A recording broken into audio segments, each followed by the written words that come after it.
दोस्तों कहते हैं जो भी नाग देवता को मानता है अगर वो संकट में हो तो नागदेव स्वयं हर हाल में उसकी रक्षा को आते ही आते हैं। कितने लोगों के तो कुल देवता ही नागदेव होते हैं। एक ऐसी ही सच्ची घटना हम आपको बताने वाले हैं जहां नागदेव का चमत्कार जब गांव वालों ने अपनी आंखों से देखा। दरअसल ये घटना घटी यूपी के अलीगढ़ में रहने वाली सुमन शर्मा के साथ। सुमन शर्मा ने अपनी सच्ची घटना हमारे साथ शेयर करी है। सुमन शर्मा महादेव की भक्त है और नाग देवता की भी। जहाँ शिवरात्रि पर महादेव शिव को नंगे पैरों वह पास के नदी से जल लाकर चढ़ाती है, तो वहीं हर नाग पंचमी पर नागों को वह दूध जरूर ही पिलाती है। शायद इसी कारण उस दिन महादेव और नागदेव दोनों की ही कृपा सुमन पर बरसी और वह मौत के मुंह से बच निकली। इसलिए तो कहा जाता है, अकाल मृत्यु वो मरे जो काम करे चंडाल का, काल भी उसका क्या करे जो भक्त हो महाकाल का।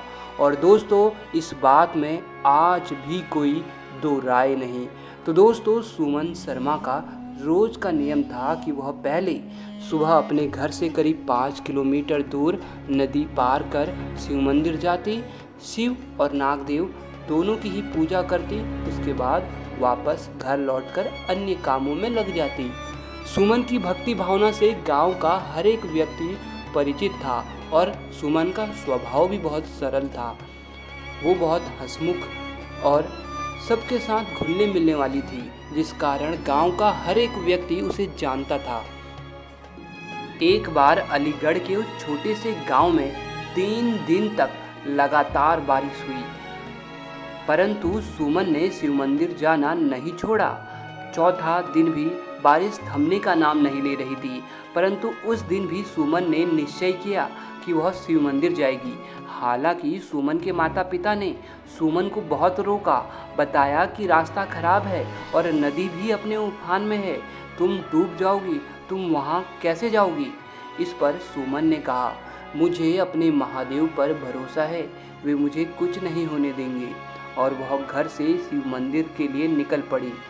जैसे ही सुमन अभी आधे रास्ते पहुंची ही थी कि अचानक से जोर जोर से बारिश होने लगी। आसमान में बहुत जोरों से बिजलियां गरज रही थी, मानो जैसे बादल बहुत गुस्से में हो। सुमन जब नदी के पास पहुंची तो देखा कि नदी तो उफान में है और किसी भी तरीके से उसे पार नहीं किया जा सकता था। सुमन ने फिर भी हिम्मत नहीं हारी और महादेव को याद किया। मन ही मन उनका जोर जोर से नाम जपने लगी और नदी को पार करने लगी। तभी एक भयानक नदी की लहर सीधे सुमन से जा टकराती है और जिससे सुमन नदी में डूबने लगती है। वो नदी के इतने अंदर डूब जाती है कि अब उसे लगने लगा कि वह नहीं बचेगी। उसकी मौत अब उसके बिल्कुल पास आ चुकी है। लेकिन उस घड़ी में भी सुमन ने अंतिम बार महादेव का नाम स्मरण किया और उनको याद करते हुए महामृत्युंजय मंत्र का जाप करने लगी। परंतु अभी कुछ सेकंड ही हुए होंगे कि पानी में सांस न लेने की वजह से सुमन बेहोश हो जाती है। परंतु तभी एक अजीब सी घटना घटती है सुमन के साथ। सुमन जी बताती हैं कि जैसे ही मैं बेहोश हुई, अगले ही पल मैंने एक विचित्र दृश्य देखा। मैं एक ऐसी जगह पर थी जहां चारों तरफ से तेज सफ़ेद रोशनी आ रही थी, हर तरफ रोशनी थी और तभी उस रोशनी में से मुझे महादेव शिव का साक्षात्कार हुआ। उन्होंने कहा, बेटी जब तुम्हें लगा कि अब ये तुम्हारा अंतिम समय है, ऐसे में भी सिर्फ तुमने मुझे ही याद क्यों किया। तो सुमन कहती है, महादेव मैंने बचपन से ही सिर्फ आपको ही पूजा है, मुझे अपने से ज़्यादा आप पर विश्वास है।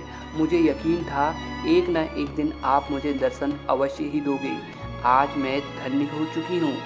महादेव शिव के चेहरे पर मुस्कुराहट थी। उन्होंने अपना हाथ उठाकर जैसे ही सुमन को आशीर्वाद दिया तो ठीक अगले ही पल उसने अपने आप को शिव मंदिर में पाया। दरअसल दोस्तों जब सुमन बेहोश हुई थी तो उस समय एक विचित्र नाग, जो सामान्य नागों के मुकाबले में बहुत ही अलग था, जो करीब 12 फुट लंबा था, उसने सुमन को नदी से बाहर निकाला और उसी के सहारे सुमन शिव मंदिर तक पहुंची थी। मंदिर में मौजूद 2 पुजारी समेत 3 अन्य लोगों ने भी उस नाग के दर्शन किए थे। जब सुमन ने यह घटना खुद पुजारी के मुंह से सुनी कि उसे एक नाग यहाँ लेकर आया जो सामान्य नाग नहीं था, तो वह समझ चुकी थी कि ये और कोई नहीं बल्कि स्वयं नागदेव ही थे, जिन्हें स्वयं महादेव शिव ने उसके प्राणों की रक्षा के लिए भेजा था। तो दोस्तों, महादेव की भक्ति निराली है।